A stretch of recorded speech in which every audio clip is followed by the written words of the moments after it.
Hello दोस्तों, कैसे हो आप सब। स्वागत है आपके अपने यूट्यूब चैनल प्रतिज्ञा कोचिंग सेंटर बाके बाज़ार में। तो आज हम लोग बात करने वाले हैं क्लास टेंथ का। ठीक है, कौन सी सर?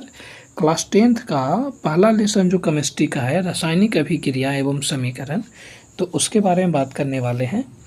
आपको सबसे पहले हम यहाँ पे क्या बताएंगे, थ्योरी बताएंगे। थ्योरी बताने के बाद आपको बताएंगे इसमें जो क्वेश्चन दिया हुआ रहता है कौन कौन सी, अति लघु उत्तरीय प्रश्न, लघु उत्तरीय प्रश्न और दीर्घ उत्तरीय प्रश्न। तो ये तीनों हम आपको करवा देंगे और विश्वास करिए अगर थ्योरी आप बहुत बढ़िया से पढ़ लेते हैं तो आपको अति लघु उत्तरीय और दीर्घ, ये तीनों जो क्वेश्चन है उसमें तीनों में कम से कम आपको 80% 90% आपको क्वेश्चन बन जाएगा। मात्र 2-4% होगा, 10% जो आपको लिखना पड़ेगा। ठीक है, तो चलिए देर न करते हम लोग वीडियो को शुरू करते हैं। तो सबसे पहले चैप्टर आता है कि रासायनिक अभिक्रिया किसको कहते हैं। अभिक्रिया ना हम लोग 6 क्लास में पढ़े थे, अगर आपको याद है। तो अभिक्रिया जो है हम लोग पढ़े थे कि सर 2 प्रकार का होता है अभिक्रिया। कौन कौन सी 2 प्रकार की होती है अभिक्रिया सर? एक होती है हमारे पास भौतिक और एक होती है हमारे पास रासायनिक। ठीक है ना। परिवर्तन जो चैप्टर पढ़े थे, है ना, उसमें पढ़े थे फिजिकल चेंज और केमिकल चेंज, तो दोनों में हम लोग जो हैं पढ़ लिए हैं। तो यहाँ पे हम लोगों को जो पढ़नी है केमिकल चेंज पढ़नी है। अगर आम भाषा में हम लोग सिंपल से समझे कि भौतिक परिवर्तन क्या है सर, या भौतिक अभिक्रिया क्या है, जिसको हम लोग सिंपल से ना नंगी आंखों से हम लोग क्या कर सकते हैं, देख सकते हैं सर। क्या कर सकते हैं सर? तो देख सकते हैं। और जिसको हम लोग महसूस कर सकते हैं। एग्जाम्पल के तौर पर अगर हम आपको बताएं, जैसे आप अभी जहाँ मेरा वीडियो बैठ करके देख रहे हो, ठीक है, तो हम लोग बोल सकते हैं सर कि आपके अगल बगल जो है कोई दीवार होगा। ठीक है, या फिर हम लोग बोल सकते हैं आपके पास जो बैठे हुए बेंच वगैरह होगा। लेकिन अब उसमें क्या है कि दीवार जिस प्रकार से बना होगा या बेंच आपका जिस प्रकार से बना होगा, तो वो जो है भौतिक परिवर्तन के थ्रू बना हुआ है। लेकिन यही बात अगर हम लोग बोलें कि सर आपके पास ऑक्सीजन है, आपके पास कार्बन डाइऑक्साइड है वायुमंडल में, क्या हम लोग देख सकते हैं? बिल्कुल नहीं देख सकते। हम लोग क्या कर सकते हैं सर? केवल महसूस कर सकते हैं सर। क्या कर सकते हैं? महसूस कर सकते हैं। तो वो हमारा हो गया रासायनिक अभिक्रिया या रासायनिक परिवर्तन। तो इसी का हम लोग वीडियो में बात करने वाले हैं। ठीक है, चलिए आगे बढ़ते हैं। तो सबसे पहले हम लोग यहाँ पे बात करते हैं, किताब में अगर देखिएगा तो सबसे पहले हमारे पास नज़र आ जाता है कि सर रासायनिक अभिक्रिया किसको कहते हैं। तो देखो सिंपल सा है, कह रहा है जब कोई पदार्थ अकेले ही या किसी अन्य पदार्थ से अभिक्रिया करके, किसी अन्य पदार्थ से क्या करके, अभिक्रिया करके भिन्न गुण वाला, है ना, यहाँ देखो भिन्न लिखा हुआ है, भिन्न गुण वाला क्या करता है, एक या एक से अधिक नए पदार्थों का क्या करेगा, हमारे पास निर्माण करेगा, तो उसको हम लोग बोलते हैं सर, उसको क्या बोलते हैं, तो उसको बोलते हैं रासायनिक अभिक्रिया। एक बार थोड़ा सा दोबारा समझाते हैं आपको। क्या होगा कि एक पदार्थ है और फिर से एक दूसरा पदार्थ है। अब ये दोनों पदार्थ क्या करेगा, आपस में अभिक्रिया करेगा, और अभिक्रिया करने के बाद एक नया गुण वाला, एक भिन्न गुण वाला पदार्थ का क्या करेगा, निर्माण करेगा। जब यही नया गुण वाला भिन्न गुण वाला पदार्थ हमारे पास निर्माण हुआ, और ये जिस प्रोसेस के द्वारा, जिस प्रक्रिया के द्वारा निर्माण हुआ ना, उसी को हम लोग बोलें सर, ठीक है, उसी को हम लोग बोलें रासायनिक अभिक्रिया। उसी को क्या बोल दिए, रासायनिक अभिक्रिया। चलिए एग्जाम्पल के थ्रू समझते हैं। सबसे पहले हम लोग एग्जाम्पल अगर ले लें, जैसे मान लीजिए हम लोग हाइड्रोजन ले लिए, ठीक है, पेन बदल देते हैं आपका, ठीक है, इसमें पता नहीं चलेगा, इसमें चलेगा। चलिए, तो इसमें हम लोग ले लिए सर हाइड्रोजन, और इसको ले लिए ऑक्सीजन। इसको ना हिंदी में लिखिएगा अभी, ठीक है, यानी कि हाइड्रोजन। स्क्रीन रिकॉर्डिंग से वीडियो रिकॉर्ड हो रहा है तो राइटिंग थोड़ा सा हाथ से लिखने में गड़बड़ हो जाता है, ठीक है। तो हमारे पास आ गया कौन कौन सी, हाइड्रोजन और ऑक्सीजन। तो ये दोनों जो है हमारे पास बनाया क्या, जल। दोनों क्या बनाया मिलके, जल। तो देखो एक पदार्थ हमारे पास क्या है, तो एक पदार्थ हमारे पास अगर बढ़िया से देखिएगा तो एक पदार्थ हम लोग पास मिलेगा सर हाइड्रोजन, दूसरा पदार्थ मिला हमारे पास ऑक्सीजन, और ये दोनों मिल के क्या बनाया, जल। क्या बनाया, जल बनाया। अब यहाँ पे क्या हुआ कि हाइड्रोजन और ऑक्सीजन जिस प्रोसेस के द्वारा, जिस प्रक्रिया के द्वारा मिल करके जल बनाया, उसी को हम लोग बोले रासायनिक अभिक्रिया। उसी को क्या बोले हम लोग? रासायनिक अभिक्रिया बोले। ठीक है, अब इसको हम लोग फार्मूला लिख के समझा देते हैं। अब इसमें क्या है, हिंदी में उसी चीज़ को नाम लिखिएगा तो वो हमारा हो जाएगा रासायनिक अभिक्रिया, और इसी चीज़ को फार्मूला में अगर हम लोग लिखें तो वही चीज़ हमारा हो गया क्या? रासायनिक समीकरण। वो आगे समझेंगे, इसको संतुलित कर लीजिएगा। ठीक है, नहीं तो हम आपको आगे संतुलित करने के लिए समझा देंगे, बता देंगे। ठीक है बेटा, चलो देखो। तो सबसे पहले हमारे पास आया हाइड्रोजन, फिर आया ऑक्सीजन, फिर बना हमारे पास जल। तो एक पदार्थ हो गया हाइड्रोजन, दूसरा पदार्थ हो गया ऑक्सीजन, हमारे पास बना क्या? जल बना। एक पॉइंट क्या है हमारे पास समझने के लिए कि सर हमारे पास अगर समझिएगा तो थोड़ा सा हम आपको बताते हैं कि ये देखो, ये जो एरो हमारे पास लगा हुआ है, एरो के जो लेफ्ट साइड है, ये वाला लेफ्ट साइड हो गया, और एरो के राइट साइड ये वाला हो गया राइट साइड। तो हम लोग लेफ्ट साइड वाले को क्या बोलेंगे और राइट साइड वाले को क्या बोलेंगे? नाम सुने होंगे, कभी सुने होंगे जरूर, अभिकारक और प्रतिफल। अभिकारक और क्या? प्रतिफल। तो सिंपल से ध्यान देना, हम लोग क्या पढ़ेंगे अभिकारक और प्रतिफल में। ठीक है, देखो अभिकारक और प्रतिफल में हम लोग क्या पढ़ेंगे कि सर वह पदार्थ जो रासायनिक अभिक्रिया में भाग लेता है, जैसे हम लोग बनाए थे क्या, H2 + O2। पेन बदल दें, चलो H2 + O2, और यहाँ पे हमारे पास बना H2O। संतुलित कर देंगे बाद में इसको। तो हमारे पास रासायनिक अभिक्रिया में भाग कौन लिया सर? रासायनिक अभिक्रिया में तो ये भाग लिया। तो हम लोग लिखेंगे वह पदार्थ, ऐसे परिभाषा नीचे यहाँ पे दिया हुआ है, वह पदार्थ जो रासायनिक अभिक्रिया में भाग लेता है। याद हुआ क्या? वह पदार्थ जो रासायनिक अभिक्रिया में भाग लेता है उसे हम लोग बोलते हैं अभिकारक। और सर प्रतिफल क्या बोलेंगे? जो एरो के राइट साइड में है, तो जो देखो रासायनिक अभिक्रिया के फलस्वरूप, ये रासायनिक अभिक्रिया इन दोनों में हुआ और इनके फलस्वरूप जो पदार्थ बना उसको क्या बोले? प्रतिफल। रासायनिक अभिक्रिया के फलस्वरूप जो पदार्थ बनते हैं उसको हम लोग बोलते हैं प्रतिफल। ठीक है, चलिए अगर नहीं समझ में आया तो हम लोग परिभाषा से दोबारा देखते हैं। सर परिभाषा क्या था हमारे पास? देखो फिर से वही आ जाएगा, इसको डिलीट कर लेते हैं। देखो बाबू, अभिकारक किसको कहते हैं? तो अभिकारक किसको कहते हैं? जो हम लोग वही चीज़ पढ़ें कि रासायनिक अभिक्रिया में भाग लेने वाले पदार्थ को क्या कहेंगे सर? अभिकारक कहेंगे उसको, और क्या कहेंगे? ठीक है, समझ में आया। और प्रतिफल क्या है? तो जो रासायनिक अभिक्रिया के फलस्वरूप बनते हैं पदार्थ, उसी को हम लोग क्या कहते हैं? रासायनिक अभिक्रिया के फलस्वरूप बने पदार्थ को प्रतिफल कहते हैं। क्या कहते हैं? प्रतिफल कहते हैं। समझ में आया क्या? चलिए आगे बढ़ते हैं। सर देखो वही चीज़ लिखा हुआ है, जो पदार्थ रासायनिक अभिक्रिया के फलस्वरूप क्या होते हैं? जो पदार्थ रासायनिक अभिक्रिया के फलस्वरूप बनते हैं या नए पदार्थ बनते हैं तो उसको बोल दिया हमने क्या? प्रतिफल। इसमें क्या देखो, ये एरो चिन्ह है, दायां साइड में जो बनेगा उसको हम नहीं बोलेंगे सर, उसको बोलेंगे क्या? प्रतिफल। उसको बोलेंगे प्रतिफल। ठीक है, और अभिक्रिया के जो बाएं साइड में बनेगा, लेफ्ट साइड में जो बनेगा उसको बोलेंगे अभिकारक। उसको क्या बोलेंगे? अभिकारक। तो अभिक्रिया में अभिकारक भाग लेता है, क्या करता है? भाग लेता है। और अभिकारक में जो रासायनिक अभिक्रिया होगा उसके फलस्वरूप जो नया पदार्थ बनेगा उसी को हम लोग बोलेंगे क्या? प्रतिफल। समझ में आया? क्या बोलेंगे? प्रतिफल। ठीक है, आगे बढ़ते हैं। सर देखो इसके बाद हमारे पास क्या, अभी जो हम लोग एक चीज़ पॉइंट पढ़े थे ना, रासायनिक समीकरण किसको कहते हैं? ठीक है, यहाँ पे संतुलित समीकरण तुरंत आ गया तो इसको छोड़ देते हैं। अभी हम लोग पढ़ते हैं रासायनिक समीकरण किसको कहते हैं। इसमें क्या पढ़े थे? ठीक है, अच्छा बताओ रासायनिक अभिक्रिया किसको कहते हैं?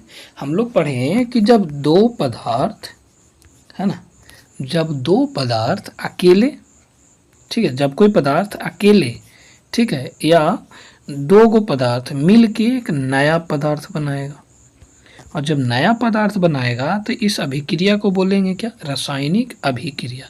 जैसे हम अभी बताए थे ना कि हाइड्रोजन हिंदी में लिखिए, ऑक्सीजन लिखिए और इसको क्या बना दीजिए? जल बना दीजिए। तो ये हमारे पास बन गया। या फिर इधर में आ जाएगा कार्बन डाइऑक्साइड, हम आपको आगे लिख देंगे, कॉपी पे लिख के समझा देंगे। कार्बन डाइऑक्साइड हो गया और इधर में बन जाएगा हमारे पास क्या सर, तक कार्बन अलग हो जाएगा और ऑक्सीजन अलग हो जाएगा। तो इसी चीज़ को है कि सर रासायनिक अभिक्रिया क्या है। तो किसी रासायनिक अभिक्रिया में देखो भाग लेने वाले पदार्थ, यहाँ तक पढ़ो, ठीक है, इसको इरेज करते हैं। रासायनिक अभिक्रिया में, किसी रासायनिक अभिक्रिया में भाग लेने वाले पदार्थ को जब संकेतों एवं सूत्रों के द्वारा दर्शाया जाता है, संकेतों एवं सूत्रों के द्वारा दर्शाया जाता है, तब उसको हम लोग क्या कहते हैं, रासायनिक समीकरण कहते हैं। ठीक है, उसको हम लोग क्या बोलेंगे, रासायनिक समीकरण बोलेंगे। तो बताओ समझ में आया क्या, यहाँ पर क्लियर है। चलो अब जरा सुन हम लोग कॉपी पे समझ लेते हैं सर, ठीक है। चलो बेटा देखिए, इसी चीज़ को अगर हम लोग कॉपी में समझेंगे तो हम लोग नाम लिख दिए हाइड्रोजन, क्या लिख दिए सर, हाइड्रोजन लिख दिए, फिर लिख दिए क्या, ऑक्सीजन, फिर हमारे पास आ गया ऑक्सीजन। और ये दोनों जो अभिक्रिया किया और अभिक्रिया करके हमारे पास बनाया जल, क्या बनाया, तो जल हमारे पास बना दिया। तो ये ऊपर वाला जो हो गया हमारे पास, तो ऊपर वाला जो हुआ सर उसको हम लोग बोले रासायनिक अभिक्रिया, उसको क्या बोले, रासायनिक अभिक्रिया। इसी चीज़ को अगर फार्मूला में हम लोग लिख देंगे, हाइड्रोजन को सर फार्मूला लिख दिए, ऑक्सीजन का फार्मूला लिख दिए यानी संकेत लिख दिए, और जल का फिर फार्मूला लिख दिए, अनुसूत्र जिसको हम लोग बोलते हैं। तो इसी चीज़ को संकेतों एवं सूत्रों के द्वारा, किसके द्वारा, संकेतों एवं सूत्रों के द्वारा जब दर्शाएंगे तो उसी चीज़ को हम लोग बोलेंगे रासायनिक समीकरण। ठीक है, क्लियर हुआ।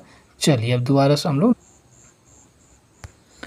चलिए सर, तो हम लोग क्या क्या पढ़ लिए, हम लोग सर पढ़ लिए रासायनिक अभिक्रिया क्या है, रासायनिक अभिक्रिया क्या है वो पढ़ लिए, रासायनिक समीकरण क्या है, ठीक है, रासायनिक समीकरण। लगभग 11 मिनट का वीडियो हम आपको पढ़ाया सर इसको, रासायनिक अभिक्रिया क्या है, रासायनिक समीकरण क्या है, याद हो गया होगा, आशा करके चलते हैं, आगे बढ़ते हैं सर। फिर हम लोग आगे अगर बढ़े हैं तो फिर हम लोग देखो, इसके बाद हमारे पास प्रतिफल बता दिए, अब आते हैं संतुलित समीकरण किसको कहते हैं। ठीक है, चलिए समझते हैं सर, संतुलित समीकरण किसको कहते हैं। ठीक है, देखो बेटा, कह रहा वैसा रासायनिक समीकरण जिसमें अभिकारक और प्रतिफल के अणुओं या परमाणुओं की संख्या क्या होती है, बराबर होती है। वैसा रासायनिक समीकरण जिसमें, है ना, अणुओं एवं परमाणुओं की संख्या क्या होती है, बराबर होती है, तो उसको हम लोग बोलें क्या, बताओ, रासायनिक समीकरण में कौन सी, संतुलित। रासायनिक समीकरण दो प्रकार के 10th क्लास में पढ़नी है, संतुलित समीकरण और असंतुलित समीकरण। तो संतुलित समीकरण हम लोग पढ़ते हैं कि सर वैसा रासायनिक समीकरण जिसमें अभिकारक और प्रतिफल के अणुओं और परमाणुओं की संख्या क्या होती है, बराबर बराबर होती है। एग्जाम्पल के तौर पे चलते हैं सर, जैसे हम ले लिए यहाँ पर C+O2, क्या बना हमारे पास, CO2। ठीक है, ध्यान दीजिएगा क्या बन गया, तो ये बन गया हमारे पास सर। अब अगर बात करें, देखो अभिकारक में क्या चीज़ है हमारे पास, छोटा कर लेते हैं और ब्लू ले लेते हैं। ठीक है, देखो अभिकारक में कार्बन कितने हैं, तो कार्बन 1 है, ऑक्सीजन कितने हैं, 2 है। अब प्रतिफल में आइए, कार्बन कितने हैं, 1 है, ऑक्सीजन कितने हैं, 2 है। अब देखो तो कार्बन 1 है, कार्बन 1 है, ऑक्सीजन 2 है, ऑक्सीजन 2 है। तो हमारे पास यही तो बोला कि अभिकारक और प्रतिफल के अणु और परमाणु की संख्या क्या होती है, बराबर होती है। तो उसी को हम लोग क्या बोले, बताओ, संतुलित समीकरण बोले। ठीक है, इसी में सेम चीज आवेगा कि असंतुलित समीकरण किसको कहेंगे, तो सिंपल बोल देंगे कि ऐसा रासायनिक समीकरण जिसमें अभिकारक और प्रतिफल के अणुओं या परमाणुओं की संख्या बराबर नहीं होती है। तो जहाँ बराबर होती है वहाँ लिख देंगे बराबर, नहीं होती है तो उसको हम लोग क्या बोलेंगे, असंतुलित समीकरण। क्या बोलेंगे, असंतुलित समीकरण। चलिए जैसे में इसको समझिए, जैसे अगर मान लीजिए कि हम यहाँ पे मैग्नीशियम की अभिक्रिया ऑक्सीजन के साथ कराते हैं, किसके साथ, मैग्नीशियम की अभिक्रिया ऑक्सीजन के साथ, तो हमारे पास बनता है मैग्नीशियम ऑक्साइड। क्या बनता है बेटा, मैग्नीशियम ऑक्साइड। ये हम आपको बतावेंगे कि आखिर मैग्नीशियम ऑक्साइड ही क्यों बना। ठीक है, आगे बताएंगे, अभी नहीं। चलिए अब यहाँ पे समझते हैं कि इसको हम लोग असंतुलित समीकरण क्यों कह रहे हैं आखिरकार। ठीक है, देखो बेटा, मैग्नीशियम में कितने अणु हैं इसका, ठीक है, इसमें एक मैग्नीशियम, यहाँ पे ऑक्सीजन कितनी है, 2 है यहाँ पर। फिर प्रतिफल में मैग्नीशियम कितने हैं, 1 है। प्रतिफल में ऑक्सीजन कितने हैं, 1 है। अब बढ़िया से समझिए, तो मैग्नीशियम 1, मैग्नीशियम 1, परंतु प्रॉब्लम यहाँ पर है सर, यहाँ ऑक्सीजन 2 है अभिकारक में और प्रतिफल में ऑक्सीजन कितने हैं, 1।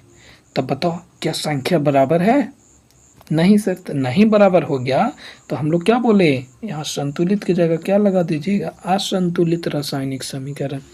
और वैसा रासायनिक समीकरण जिसमें अभिकारक और प्रतिफल के अणुओं या परमाणुओं की संख्या बराबर नहीं होती है, तो उसको हम लोग बोलते हैं क्या, असंतुलित समीकरण। उसको क्या बोलेंगे, असंतुलित समीकरण। ठीक है, नेक्स्ट पॉइंट आगे बढ़ते हैं सर।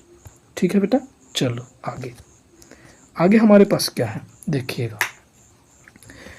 तो सर हमारे पास अभी हम आपको संतुलित समीकरण पढ़ा दिए, असंतुलित समीकरण भी पढ़ा दिए। ठीक है, अब आगे आते हैं रासायनिक समीकरण लिखने के नियम। ठीक है, क्या, रासायनिक समीकरण लिखने के नियम। तो सबसे पहला नियम है इसका कि बाईं ओर अभिकारक को लिखा जाता है। कौन सी बाईं ओर, अभिकारक जो होता है ना, एरो अभिकारक नहीं, तो बाईं ओर हम लोग किसको लिखेंगे, अभिकारक को लिखेंगे। बाईं ओर किसको लिखेंगे, अभिकारक को लिखेंगे। ठीक है, फिर दाईं ओर किसको लिखते हैं सर, दाईं ओर यानी इस साइड हम लोग लिखेंगे प्रतिफल को। किसको लिखेंगे, प्रतिफल को लिखेंगे। तो रासायनिक समीकरण लिखने के 2 नियम हो गए, कौन कौन, अभिकारक को बाईं ओर लिखते हैं और प्रतिफल को कहाँ लिखते हैं, दाईं ओर लिखते हैं। 2 को क्लियर हुआ। तीसरा पे आते हैं बेटा। चलिए तीसरा देखिए हमारे पास क्या है। तीसरा है कि रासायनिक समीकरण में अभिकारकों एवं प्रतिफल दोनों को संकेतों और सूत्रों के द्वारा ही दर्शाते हैं। समझ में आया। रासायनिक समीकरण में अभिकारकों को और प्रतिफलों को संकेतों एवं सूत्रों को दर्शाते हैं। जैसे हम अभी आपको क्या बताए थे, मैग्नीशियम, तो मैग्नीशियम को नाम नहीं लिखेंगे, मास से नहीं लिखेंगे। ठीक है, अभिक्रिया लिखेंगे तब मास से लिखेंगे, रासायनिक अभिक्रिया लिखेंगे तब। लिखना क्या हमको, समीकरण। तो लिखेंगे मैग्नीशियम, इसका संकेत लिखेंगे या फिर सूत्र लिखेंगे। ठीक है, तो संकेतों या सूत्रों के द्वारा दर्शावेंगे। तो मैग्नीशियम हो गया ऑक्सीजन, तो ऑक्सीजन का फार्मूला लिखिए, एरो लगाइए और क्या बनेगा हमारे पास, मैग्नीशियम ऑक्साइड बन गया। तो ये हो गया हमारे पास रासायनिक समीकरण। तीनों याद हो गया। एक बार रिपीट करते हैं फिर आगे बढ़ेंगे। अभिक्रिया जो है कहाँ लिखेंगे सर, बाईं ओर लिखेंगे अभिकारक को, प्रतिफल को दाईं ओर लिखेंगे। अभिक्रिया में रासायनिक समीकरण में भाग लेने वाले अभिकारक और प्रतिफल को हमेशा संकेतों एवं सूत्रों के द्वारा दर्शावेंगे। कैसे कैसे दर्शावेंगे, देखो मिटा देते हैं इसको, संकेतों एवं सूत्रों के द्वारा दर्शाएंगे। 3 को याद हो गया। चलिए चौथा पे आते हैं। देखो बेटा चौथा क्या है, अभिकारक एवं प्रतिफलों के संकेतों एवं सूत्रों के बीच धन चिन्ह होता है। नहीं समझ में आया सर, धन चिन्ह कहाँ था, हम तो देखे ही नहीं। चलो बेटा देखते हैं। देखो थोड़ा सा इसको छोटा ब्रश करते हैं और आगे बढ़ते हैं। जैसे अभी हम लिखे थे ना मैग्नीशियम, फिर लिखे थे प्लस ऑक्सीजन, फिर एरो लगाए थे, फिर यहाँ बनाए हमने क्या, मैग्नीशियम ऑक्साइड। ये भैया तो अभी तुरंत तो हमने बताए हैं, क्या बताएं देखो तो ज़रा बताते हैं क्या लिखे हमने यहाँ पर। ओ यार इसको हटाओ, चौथा में पढ़ो, अभिकारकों एवं प्रतिफलों के, है ना, क्या लिखते हैं, संकेतों एवं सूत्रों के बीच क्या दर्शाते हैं, धन चिन्ह दर्शाते। देखो यहाँ धन चिन्ह लिखा हुआ है कि नहीं, है ना, यहाँ देखो धन चिन्ह लिखा हुआ है, तो इसी चीज़ तो है बाबू। बढ़िया से देखो तो हम लोग इसी चीज़ को तो पढ़ रहे हैं बेटा कि मैग्नीशियम है और ऑक्सीजन है, बीच में क्या दर्शाए हैं, देखो तो बीच में हमारे पास क्या है, प्लस का साइन है, तो धन चिन्ह को दर्शाते हैं हमेशा। ठीक है, 5वां पॉइंट यहीं पे पढ़ लेते हैं। कर अभिकारकों एवं प्रतिफलों को एक तीर चिन्ह के द्वारा अलग किया जाता है। तीर चिन्ह कौन सी, ये वाले तीर चिन्ह। ये इधर हो गया प्रतिफल, इधर हो गया अभिकारक। तो आशा करते हैं आपको इतना चीज़ आपको समझ में आ गया। एक बार दोबारा से रिकॉल करते हैं ताकि आप नोट्स बनाइएगा तो आपको कोई दिक्कत ना हो। ऐसे अगर आपको नोट्स चाहिए, ठीक है, नोट्स चाहिए ना, तो आप देखिएगा कहीं पे मेरा नंबर दिया हुआ होगा सर लास्ट पीडीएफ में। 1 मिनट रुक जाइए, दिया हुआ होगा तो ठीक है, नहीं तो फिर हम आपको नंबर दे देंगे। यहाँ दियो, हाँ देखो, ये 11th का ऑफलाइन बैच है जिसमें आपको साइंस, हिंदी, इंग्लिश, ग्रामर सब कुछ पढ़ाया जाता है मात्र 500 रुपये में। स्थान आपका बाकी बाजार है, ठीक है। और फिर ये 12th का बैच है जिसमें 700 रुपये आपको ऑफलाइन बैच है, ये ध्यान रखिएगा। कौन सी है? ऑफलाइन है, ऑनलाइन नहीं है। ऑनलाइन अभी शुरू करेंगे थोड़ी बाद में, अभी ऑफलाइन पे ही आते हैं सर। चलिए, हाँ यहाँ पे आपको नंबर दिया हुआ होगा, तो इस नंबर पे आप अगर मैसेज करिएगा ऑनलाइन में, ठीक है, आप लिख दीजिएगा सर हम आपकी ऑनलाइन स्टूडेंट हैं और हमको क्या चाहिए, इसका पीडीएफ चाहिए। तो आप पीडीएफ जैसे ही लिख दीजिएगा हम आपको सेंड कर देंगे। परंतु एक कंडीशन आपका क्या है, इसमें 1 रुपया नहीं देना होगा आपको। बस कहाँ से वीडियो आप देख रहे हैं, ठीक है, नाम आपका क्या है, ठीक है, और कौन से क्लास में, यानी 10th का पीडीएफ मांगे तो 10th क्लास में ही होंगे ऑफिशियली। तो आप कहाँ से और नेम, बस इतना 2 चीज़ दे दीजिएगा बेटा। और पैसा हम आपको कब लेंगे, एग्ज़ाम होगा तब, रिजल्ट आएगा तब। कौन सी पैसा, आप इतना बता दीजिएगा कि सर हमारा कितना नंबर आया है एग्ज़ाम में, बस पीडीएफ का वही आपका पैसा होगा, ठीक है। चलिए आगे बढ़ते हैं। तो हम आपको से पीडीएफ से कोई पैसा नहीं ले रहे हैं बाबू। चलो बेटा, हम लोग कर पढ़ते हैं, बिजनेस नहीं करना। चलो, तो हम लोग रासायनिक समीकरण के लिखने की नियम पढ़ रहे थे ना बेटा, कहाँ गया यार। तो सबसे पहला हम लोग नियम पढ़ें क्या सर, हमने पहले पढ़े हैं ना, देखो कि अभिकारक को बाईं ओर लिखते हैं, फिर पढ़ें कि प्रतिफल को दाईं ओर लिखते हैं। अभिकारक को कहाँ लिखते हैं, बाईं ओर, प्रतिफल को कहाँ लिखते हैं, दाईं ओर लिखते हैं।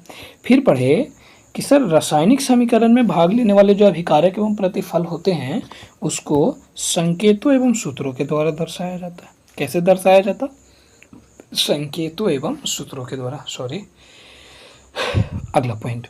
फिर बताएं कि अभिकारक और प्रतिफल जो होगा ना उसके बीच धन चिन्ह प्लस का प्रयोग करेंगे, धन चिन्ह का प्रयोग करेंगे, ठीक है।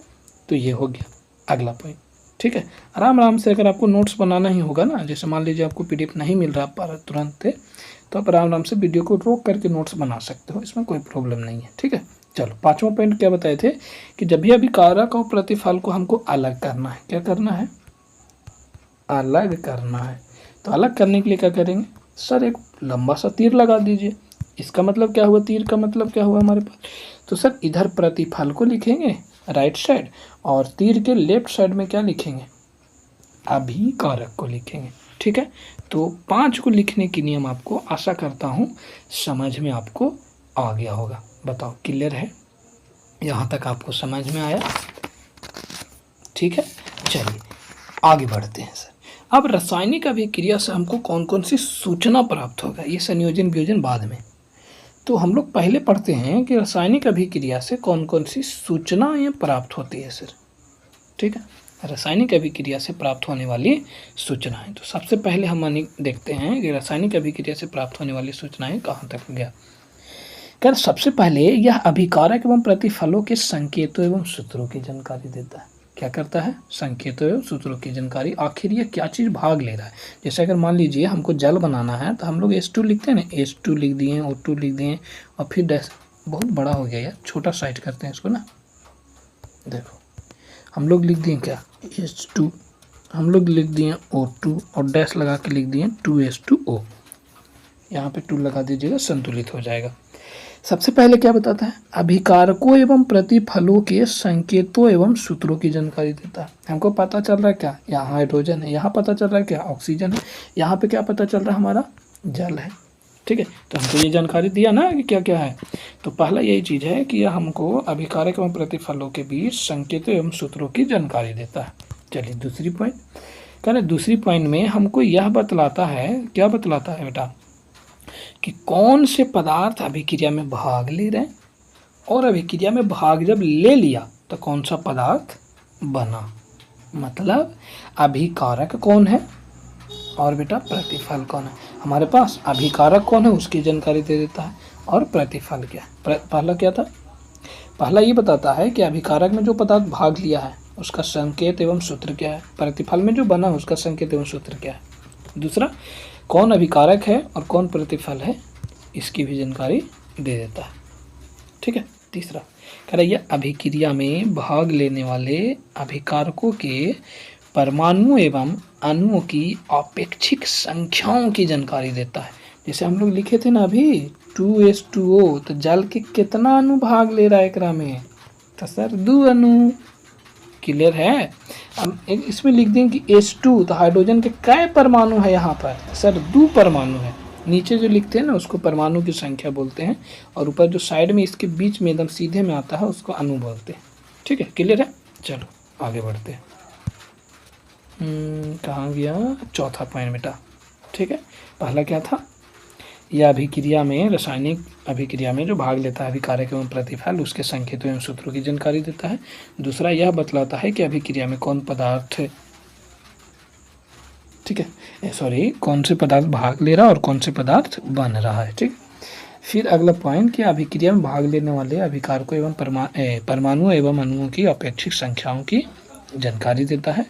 चौथा है, यह अभिक्रिया के फलस्वरूप निर्मित प्रतिफलों के, ठीक है, अभिक्रिया के फलस्वरूप निर्मित प्रतिफलों के परमाणु एवं अणुओं की अपेक्षिक संख्याओं की जानकारी देता है।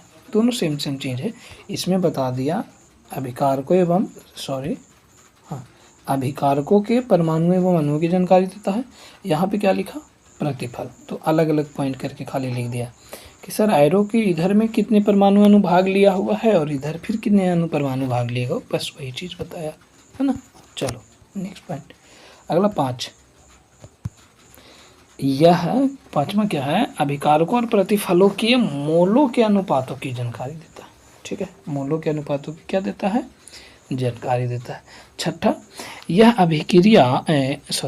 अभिकारकों और प्रतिफलों के द्रव्यमानों का अनुपात बताते, सब निकाल के आपको लास्ट में बतावेंगे। ठीक है, आगे यह गैसीय अभिकारक, 7वां पॉइंट क्या है, यह गैसीय अभिकारकों और प्रतिफलों की अपेक्षिक जानकारी देता है। ठीक है, चलिए तो आज की वीडियो हम लोग यहीं तक रखें, हाँ यहीं तक रखते हैं सर। ठीक है, तो आज की वीडियो में हम लोग जाने सर क्या क्या क्वेश्चन हम लोग पढ़ लिए आज की वीडियो में। आज की वीडियो में हम लोग ये चीज़ पढ़ें बेटा कि रासायनिक अभिक्रिया क्या है, रासायनिक समीकरण क्या है, अभिकारक क्या है, फिर पढ़े हम लोग कि प्रतिफल क्या है, फिर पढ़े रासायनिक समीकरण रासायनिक समीकरण का लिखने का नियम क्या है, और रासायनिक अभिक्रिया के फलस्वरूप प्राप्त होने वाली हमारे पास सूचनाएं कौन कौन सी है उसको हम लोग पढ़े। ठीक है, 1 2 3 4 5 और 6। ठीक है, तो आशा करता हूँ ये 6 के 6 आपको समझ में आ गए। भले आपको 40 मिनट का वीडियो ही क्यों ना हो, लेकिन इतना समझो कि जितना हम पढ़ते हैं उतना समझ में आता है या नहीं। अगर पूरा का पूरा समझ में आ गया तो हमारा मेहनत सर एकदम साकार हो गया। और कमेंट में ज़रूर बताइएगा, प्लीज़ प्लीज़ प्लीज़। ठीक है, प्लीज़ एकदम कमेंट ज़रूर करिएगा कि क्या आपको समझ में मेरा क्लास आया या नहीं आया। अगर आप कमेंट करके बताइएगा कि सर समझ में आया, तो ही हम आपको इसके आगे बता पाएंगे, है ना। हमको कुछ नहीं चाहिए आपको से, बस केवल आप कमेंट कर दीजिए, उससे ना मोटिवेशन मिल जाता है एक अंदर से यार। ठीक है, कि इतना मेहनत से आदमी पढ़ा रहा है आपको, तो समझ में आ रहा है या नहीं आ रहा। ठीक है, तो प्लीज़ एकदम कमेंट में ज़रूर लिखिएगा समझ में आया या नहीं आया। चलिए, तो आज के वीडियो के लिए इतना है। तब तक के लिए जय हिंद, जय भारत। मिलते हैं कल आपको इसी वीडियो के साथ। थैंक यू, जय हिंद, जय भारत।